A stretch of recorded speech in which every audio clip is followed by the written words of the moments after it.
મિત્રો, કેમ છો? મજામાં છો ને? હું પણ મજામાં છું, તમે પણ મજામાં જ છો. તો આજે એક મુખવાસ બનાવવાનો છે. એ આપણને ગેસ કે એસિડિટી થતી હોય ને એની માટે બેસ્ટ ઉપાય છે. એની માટે આપણે મુખવાસ બનાવવાના છે. એ મુખવાસ બનાવવાના છે આપણે આખા ધાણા, આ ધાણા આવે ને આખા ધાણા, એ ધાણાનો મુખવાસ બનાવવાનો છે. તો એની માટે આપણે મિક્સર જાર લેવાનું છે, એમાં આ ધાણા નાખી દઈશું અને આપણે આને હવે એક આટો ફેરવી નાખશું, એટલે શું બધા ધાણાનો બે ભાગ થઈ જાય. હવે આપણે આનો એક જ આટો ફેરવવાનો છે. તો આપણે એને બહુ નથી પીસવાનું, આપણે આના બે ફાડા જ કરવાના છે. એની માટે સાઈડમાં મિક્સર ચાલીશું. હવે આપણે આમાં લઈ લઈશું, એના બે ફાડા જ કરવાના હોય કે નહીં, એટલે આપણે ભૂકો નથી કરવાનો. જો થઈ ગયા ને, એની અંદર આપણે હળદર નાખી દઈશું બધી સમજી, ને સંસળ નાખી દઈશું અડધી ચમચી, ને આપણે લીંબુ નીસવી દેવાનું છે.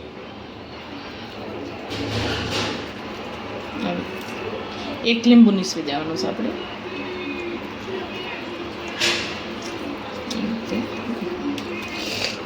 ને હવે એને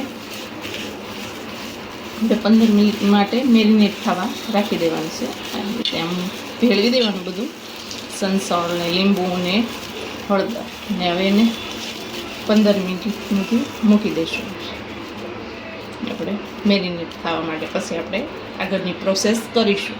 ધાણાને 10 થી 15 મિનિટ થઈ ગઈ છે. આપણે હવે એને શેકી લેવાના છે. તો એની માટે આપણે પહેલાં ગેસ શરૂ કરીશું.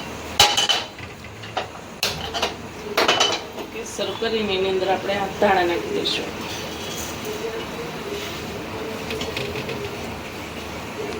આપણે એને ધીમા ગેસે શેકવાના છે.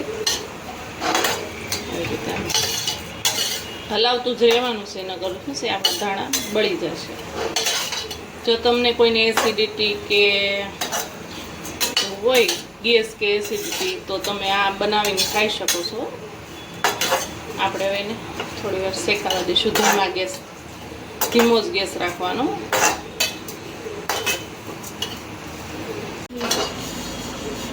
આપણા ધાણા શેકાઈ ગયા છે, અસકસરા શેકાણા છે ને કે આમાં વરિયાળી નાખી દેવાની છે, લીલી વરિયાળી. એ વરિયાળી નાખી દેવાની ભેગી, એટલે એ હારવાર શેકાઈ જાય વરિયાળી દે. મિક્સ કરતું જવાનું. અસકસરા શેકાઈ ને પછી જ વરિયાળી નાખવાની છે. પહેલાં વરિયાળી નાખશો ને તો વરિયાળી બળી જશે, એનો કલર પણ ચેન્જ થઈ જશે. આપણા ધાણા વરિયાળી શેકાઈ ગયા છે ને મસ્ત સુગંધ આવે છે. આમ ખબર પડી જ જશે આપણને કે ધાણા શેકાઈ ગયા છે, એની સુગંધ આવશે ને.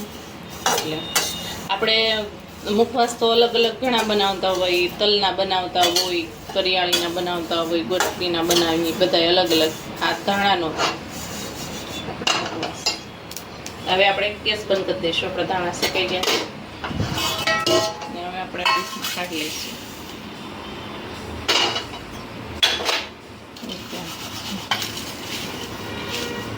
થોડે અને ગરમ ગરમ જ આમ કરવાનો, એટલે વધારાના ફોતરા હોય ને એ નીકળી જાય.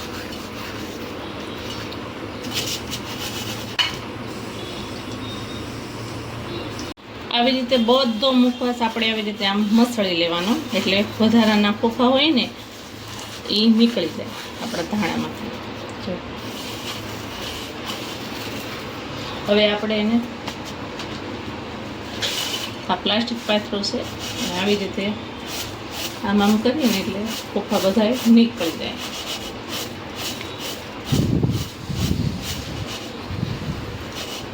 આવી રીતે આમ કરવાનું, એટલે બધો વધારાનો કચરો હોય એ નીકળી જાય ને આવી રીતે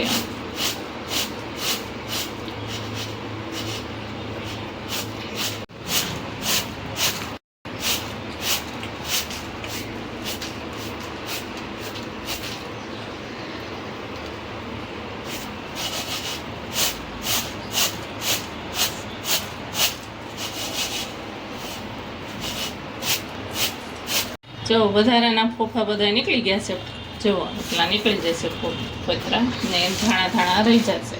તો આપણે હવે એને મુખવાસ કાઢી લેશું એક વાસણમાં.